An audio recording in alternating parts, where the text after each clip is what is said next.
Hi everyone. Today we will study the subject biology, and in biology we will see the unit transport system. So in this video we will see something about transport or transportation in animals. So we will be reading about how the transport system occurs in the animals. Okay, so let's start. So before moving into actual transportation system in animals, let's first brush up our thoughts or our basics, what we know about what are animals and why the need of transport is there. So first, we can say that animals are living organisms. Why living organisms? Because all the animals have cells, tissue and organ, and this is how all these systems make their whole body. So animals are living organisms. Now living organisms perform many functions like respiration, digestion, absorption and excretion and many other processes for their survival. In respiration, they transport oxygen and carbon dioxide. In digestion, the nutrition is obtained. By the process of absorption, energy is obtained, and by the process of excretion, waste is removed from the body. So all these processes are essential life processes for any animal. If the animal body fails to perform any of these processes, the animal won't be able to survive its life because all these processes are essential life processes. Now, each cell will need energy for this. Each cell will perform all these processes: respiration, digestion, absorption and excretion. So for this, each cell will require energy, and for the process of energy generation, they will require various substances and gases. Substances means for the nutrition, and gases are carbon dioxide and oxygen. So these things reach to the cell by the process of transport, because each cell will require some substances and gases. So all these substances and gases will reach to the cells by the process of transport. In animals, when we talk about transportation system, different body parts and fluids are involved. There are many body parts and fluids. When we talk about plants, so we already know that there are no body parts or there are no fluids are actually involved from their body. There are specific systems. But in animals, there are some body parts and fluids are involved. Which are them? So they are heart, blood and lymph.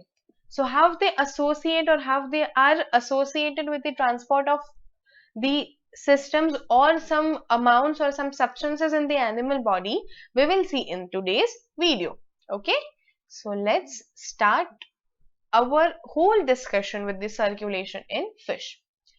So when we talk about fish, we know that fish have the simplest circulatory system of all the vertebrates.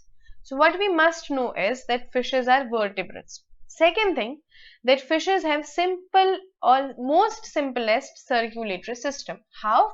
So let's understand it.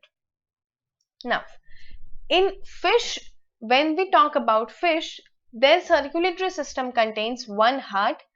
The heart consists of one blood collecting chamber that is called as atrium and one blood ejection chamber that is called as ventricle. So if we talk about fish heart, and this is the fish's heart, then it will have one atrium and one ventricle, right? So the blood will collect, the atrium will collect the blood and the ventricle will eject the blood.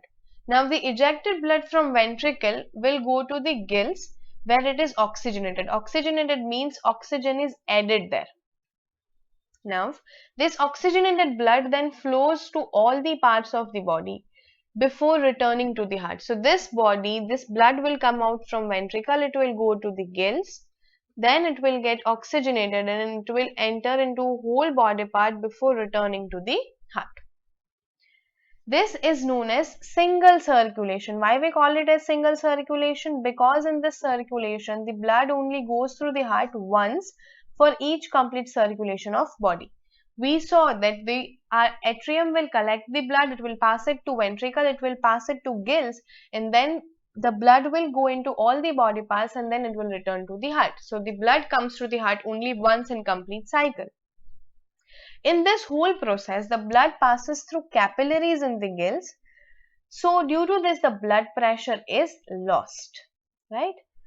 But even after the blood pressure is lost, the blood still needs to circulate through the organs of the body before returning to the heart to increase the blood pressure. So this makes the fish circulatory system inefficient because the blood pressure drops before the blood reaches to all the body parts. This is the reason why the fish circulatory system is inefficient. So you have to remember the reason. Now let's see how does it actually look. So this is the figure of how single circulation looks like. So this is the heart of fish. There is one atrium and there is ventricle. So the blood will go into the ventricle from atrium. It will pass it on to gill capillaries. The blood will pass on here. The blood pressure will drop. But still the blood has to pass through all the body organs and then it will come into the systemic capillaries, veins and then again to atrium.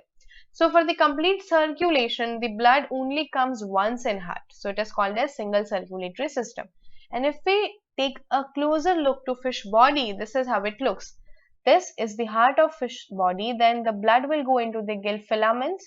Then it will go into the blood vessels. Then it will go into the whole body and again it will return to the heart. But it comes to the heart for only one time. That's why we call it single circulation. So this is how in fish the single circulatory system is seen. Now let's move to the double circulation. Double circulation is seen in mammals. So why do we call it double circulation? So in double circulation, the blood passes twice through the heart during one complete circle. That means the blood will come into the heart two times. Which two times? First, on its way to the body and again on its way to the lungs. That means the blood will go into the body and lungs. And for both these time, it two times comes to the heart and that's why it called as double circulation.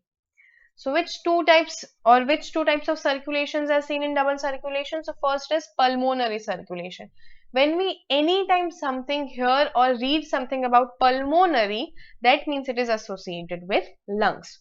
So when we talk about pulmonary circulation, we know that it is the circulation which occurs through the lungs. And second circulation is systemic circulation, which occurs around the rest of the body parts, right? So I guess now we are clear with what is pulmonary circulation and what is systemic circulation.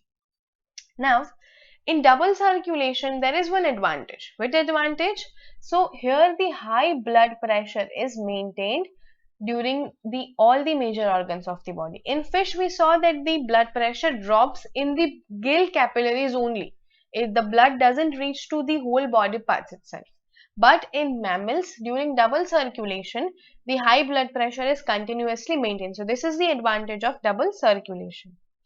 Now, when we talk about the heart of mammals, so there are two parts. We can divide it into two parts, right side and left side. So first, let's talk about right side. So the right side of the heart collects the blood from the body. From the body, that means the blood is coming from the body. So all these cells have done the respiration process in the body. That's why the blood will have more carbon dioxide in it and less oxygen in it. This builds up the blood pressure and sends it to the lungs to get oxygenated. Oxygenated means oxygen will be added here.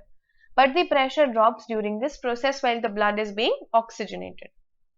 The left side of the heart, we just had a word about right side. Now let's come to the left side. So the left side of the heart receives this oxygenated blood, the blood which has more oxygen in it from the lungs, again builds up the blood pressure and pumps the oxygenated blood to the body. So this is how in mammals, due to the presence of right side and left side of the heart and due to the two circulation system, the blood pressure is continuously maintained. Clear? Now, how does it look? Double circulation looks like, so first this is heart. This is the right part, this is the left part. In right part, the blood is coming from the rest of the body. So here deoxygenated blood is there. That means that more carbon dioxide is there and less oxygen or no oxygen is there. From heart, the blood will go into the lungs to get oxygenated. And now it gets oxygenated. So here the blood will have more oxygen in it and no or very less carbon dioxide in it. And this blood will again come to the heart and the left side of heart will again circulate it to the rest of the body. So this is how the double circulation takes place in the mammals. Clear? Now let's see how the heart functions and exactly what the heart is. So the heart pumps the blood through the circulatory system to all the major organs of the body. We already know it. Next is there are 4 chambers in heart. So when I talk about heart, if this is the figure that I draw, then there will be 4 chambers in any heart. Which 4 chambers? The first, the upper, that means this upper thin walled chamber. So the upper chambers are thin walled. They are atria. So they are two in numbers, and single is called as atrium. So if I say right atrium, right ventricle, and if I want to say as a whole, then I will say 2 atria. And next is each atrium. Each atrium will open into one ventricle that is thick walled. So these lower part are thick walled. They are called as ventricle, right? So this is the 4 parts of the hearts. Now let's see that how the blood circulation actually occurs. So first the blood enters the atria from large veins. The veins which take the blood from our body parts will come into the atria, and by the atria the blood enters into our heart. The pulmonary vein brings oxygenated blood from the lungs into the left atrium. So this comes in right atrium and this comes in left atrium. So in right atrium we have the blood which has more carbon dioxide, and in left atrium we have the blood which has more oxygen in it. Next, the vena cava. All the terms are very important to remember, because all these terms are scientific names, or they are the names of the organs which are present in our body. So this vena cava is also a vein. It also brings deoxygenated blood from the body tissues into the right atrium. So in right atrium, the vena cava will bring deoxygenated blood from the body. The blood passes from each atrium to its corresponding ventricle. That means if blood has entered into the right atrium, it will go into the right ventricle only. And the ventricle pumps it out into the arteries. So then again the blood will be passed on to arteries from the ventricles. The left chambers are separated from the right chambers by a wall of muscle called the septum. That means if this is the heart, so the left and right part are separated by the wall of muscle, and this wall is called as septum. The artery carrying oxygenated blood to the body from the left ventricle is called as aorta. So you have to remember this name. This can be asked in 1 marker. Next, we can say that the pulmonary arteries carries deoxygenated blood from the right ventricle to the lungs. So that is something that will carry the deoxygenated blood from right ventricle to the lungs. We will see this in a better way in the next slide in the figure. In pumping of the blood, the muscles in the wall of atria and ventricle contracts and relaxes. That means that if I want to continuously travel my blood in the heart from atrium to ventricle, then I need some force which will make it happen, right? So this force comes from the contractions and relaxations that occurs in the atria and ventricles. Now the heart muscles, as they are performing the function, so they will require the food or nutrition and oxygen, because they are also living cells. So they also perform all these processes which we discussed in the previous slides. So they are supplied with food and oxygen by the coronary arteries. Now there are numerous ways by which we can monitor the activity of heart. Which ways are there? So first we can measure the pulse rate. Pulse rate we can measure by putting our fingers on the veins which are there in our hands. Second is we can listen to the heart sounds, that are lub and dubs, by using stethoscope and by using the electrocardiograms, that is a machine by which we record how our heart is beating. Right, so this is how the functions of heart happens. Now let's see exactly what happens in this figure. So let's first start with how the body or how the blood comes into the heart. So from the head and the body part,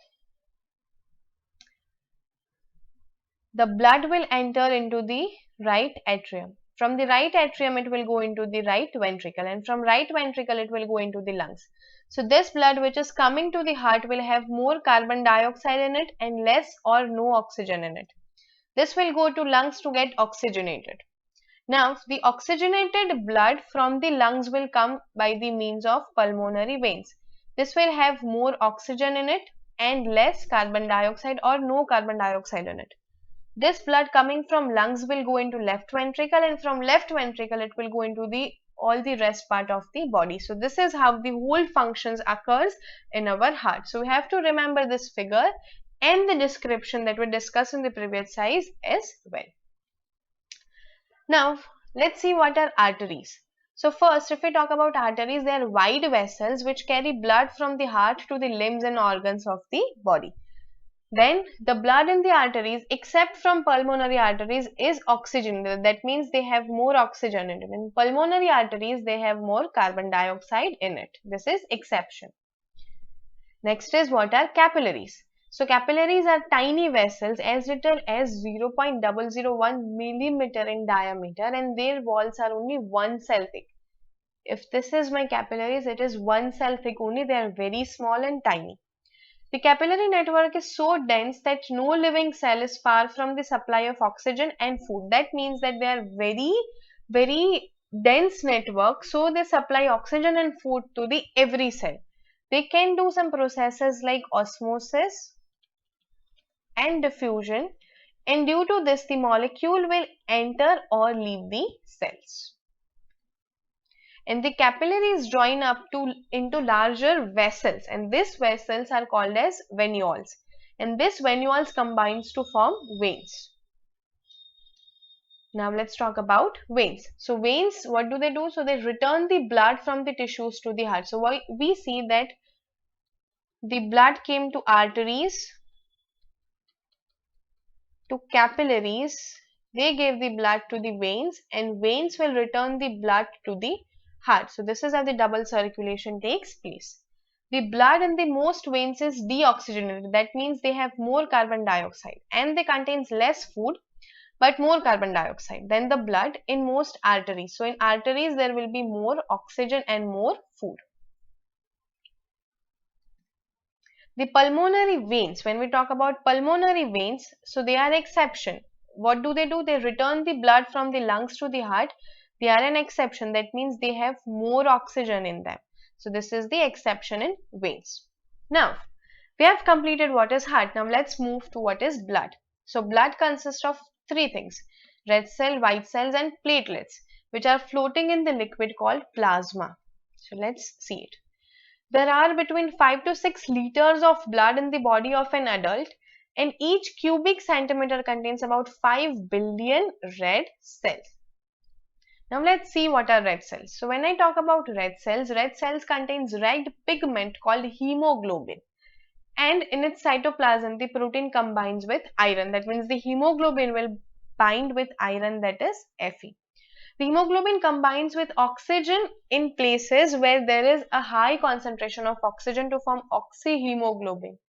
So this is my Hb. If it will bind with oxygen, then it is called as oxyhemoglobin.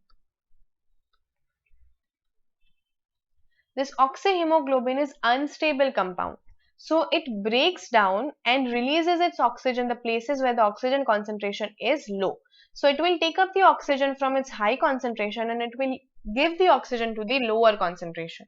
And this makes hemoglobin very useful in carrying oxygen from the lungs to the tissue. So this is how red cells helps in the transport of oxygenated blood. Next are white cells. So white cells, there are several different types of white cells.